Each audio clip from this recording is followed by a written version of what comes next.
Assalamualaikum warahmatullahi wabarakatuh. Alhamdulillahilladzi ja'alal Islam aqidah wasyukru ala ni'amilladzi ja'alal Indonesia mustaqillah bi Pancasila falsafah wa bil undang-undang dasar asasa wa bisabang ilal merauqi wilayah wa ja'ala hadihil baldatan tayyibatan.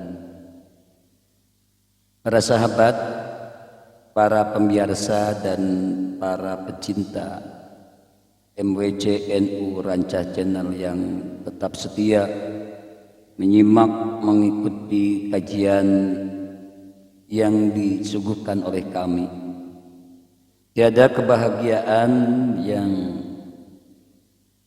kami rasakan sekarang kecuali bisa menyapa, bisa berbincang, bisa bersilaturahmi dengan para sahabat semua walaupun hanya dalam media sosial, diiringi dengan doa semoga senantiasa para sahabat berada dalam lindungan Allah Subhanahu wa taala, diberkahkan rezekinya, dipanjangkan umurnya, disehatkan dan dilancarkan semua urusan.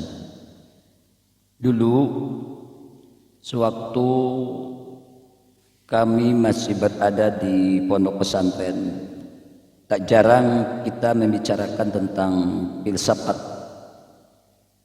Kita berbicara tentang ilmu kalam. Kita juga berbicara tentang ilmu logika. Namanya ilmu kalam, ilmu logika, filsafat sering membuat kepala menjadi pusing karena memikirkan makna dan makna. Mulanya kita berbicara tentang sifat dan yang disifati. Beberapa teori dimunculkan. Ternyata pembicaraan itu sampai pada sebuah kebingungan karena ilmu yang kita miliki memang tidak begitu banyak. Salah satunya adalah mengenai penciptaan makhluk oleh Allah Subhanahu wa taala. Akan tetapi ada satu hal yang ingin saya angkat dalam kesempatan kali ini, yaitu mengenai hakikat cinta atau mahabbah iblis terhadap Allah Subhanahu wa taala. Sebagaimana yang sudah kita maklum dan diketahui oleh mayoritas umat muslim bahwa iblis adalah makhluk Allah yang paling terkutuk, makhluk Allah yang pembangkang, makhluk yang termasuk ke dalam golongan malaikat, namun dia dianggap tidak taat kepada perintah Allah Subhanahu wa taala. Yang perlu diperhatikan adalah asal muasal ketidaktaatan itu sendiri. Ada sebuah pesan menarik yang mungkin bisa dijadikan bahan renungan oleh kita dari iblis, oleh manusia. Kalau berbicara tentang ma'rifat atau pengenalan Allah, tentu iblis tidak perlu dipertanyakan lagi.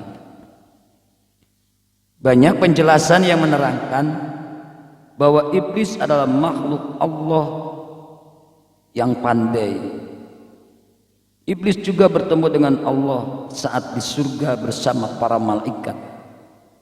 Artinya pengenalan iblis kepada Allah tentu sudah mendalam. Berbeda dengan kita yang mungkin hingga hari ini beragama Islam pun hanya karena orang tua kita yang dahulu muslim. Yang sering dan selalu dikenang dari sosok iblis ini adalah kesombongannya, yakni iblis tidak mau disuruh sujud kepada Nabi Adam. Dalam percakapan yang umum diketahui bahwa iblis merasa tidak patut bersujud kepada Adam karena iblis diciptakan dari api yang konon menurut iblis lebih mulia, sedangkan Adam diciptakan dari tanah. Kita tidak akan membahas tentang itu.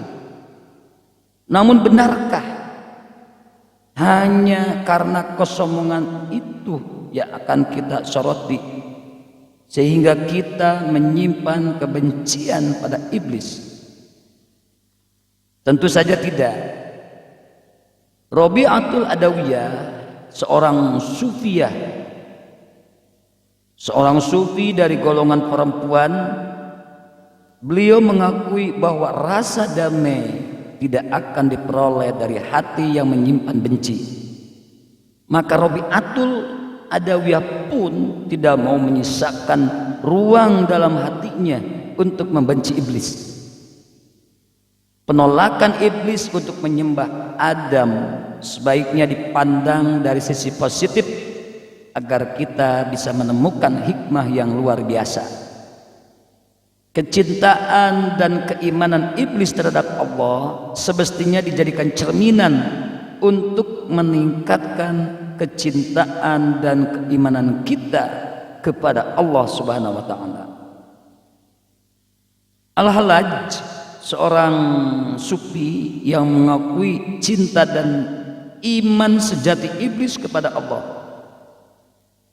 Iblis menolak, menyungkur, bersujud di hadapan Adam karena sejatinya dia tidak mau menduakan Allah. Saking cintanya iblis kepada Allah, dia rela menerima apapun kutukan Allah meskipun akan dibakar api neraka, dengan catatan tidak akan menyungkurkan diri di hadapan Adam alaihissalam. Ahmad Al-Ghazali, adiknya Imam Ghazali, beliau menilai bahwa manusia yang tidak tahu hakikat iblis masih belum beriman dan cenderung terperosok menduakan Allah. Artinya, bila kita hendak mencoba melihat penolakan iblis dari sisi positif, maka ketidaktaatan iblis dan kerelaannya untuk dikutuk sekalipun oleh Allah Subhanahu wa taala merupakan contoh keikhlasan dalam beriman yang sejati.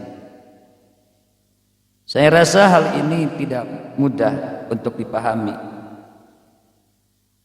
Cerpen cerita pendek berjudul Gus Ja'far, karya kiai kita, guru kita Al-Mukarram Syekhuna Kiai Haji Mustafa Bisri, atau yang biasa dikenal dengan sebutan Gusmus.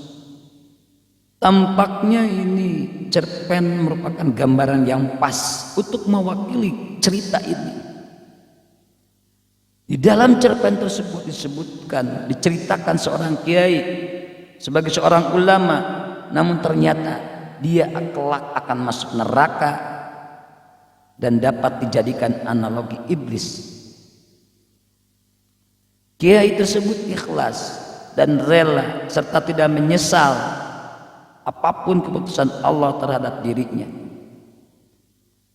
Atau kita mencoba untuk mengingat kembali kisah Rabi'atul Adawiyah yang dahulu sering dikisahkan oleh guru-guru ngaji kita di pesantren. Rabi'atul Adawiyah hanya mengharap cinta Allah, bahkan beliau pun tidak keberatan kalaupun harus dimasukkan ke dalam neraka. Beliau justru berdoa, jika dia dimasukkan ke dalam neraka, maka jadikan tubuhnya membesar sehingga tidak ada lagi manusia yang bisa memasukinya. Sejauh pandangan saya, ini adalah bukti keikhlasan dan keimanan yang patut kita tiru. Keikhlasan beribadah bukan untuk mendapatkan pahala ataupun agar dimasukkan ke dalam surga, melainkan semata-mata untuk mendapatkan ridho, kasih dan sayangnya Allah Subhanahu wa ta'ala. Bagaimanapun bila kita terlalu mengedepankan pahala atau surga dalam beramal, maka secara diam-diam kita justru akan terjebak ke dalam syirik khafi, syirik kecil. Tanpa disadari kita beribadah bukan ikhlas untuk Allah, melainkan pamrih agar dapat pahala atau surga. Hal ini pernah dibahas dalam sebuah buku sufi yang pernah saya baca di kampus dulu. Salah satu pernyataan iblis yang disebut Azazil ini saat menolak dan menyatakan cintanya kepada Allah Subhanahu wa taala, itu diabadikan di dalam kitab At-Tawasin karya Syekh Mansur Al-Hallaj. Apa yang dikatakan iblis? Sesungguhnya tiada jarak yang memisahkan dikau denganku ketika tujuan tercapai kedekatan dan jarak adalah satu. Kendati aku ditinggal derita, keadaan itu akan menjadi karibku jika kasih itu satu. Bagaimana kita bisa berpisah? Dalam kemurnian yang mutlak, dirimu kuagungkan bagi seorang hamba dengan hati yang benar. Bagaimana dia menyembah sesuatu selain Engkau?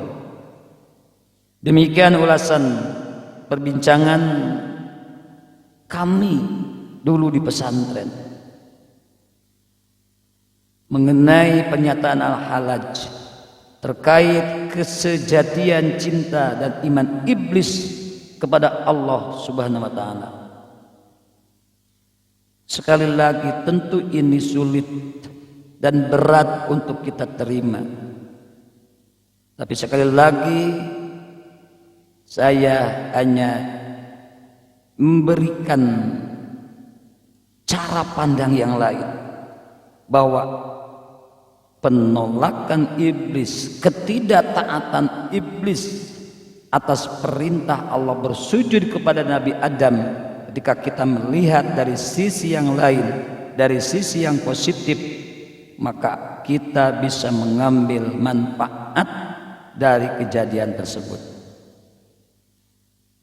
Perbincangan kami dengan sahabat di pondok pesantren, di kampus, sebenarnya tidak pernah berakhir.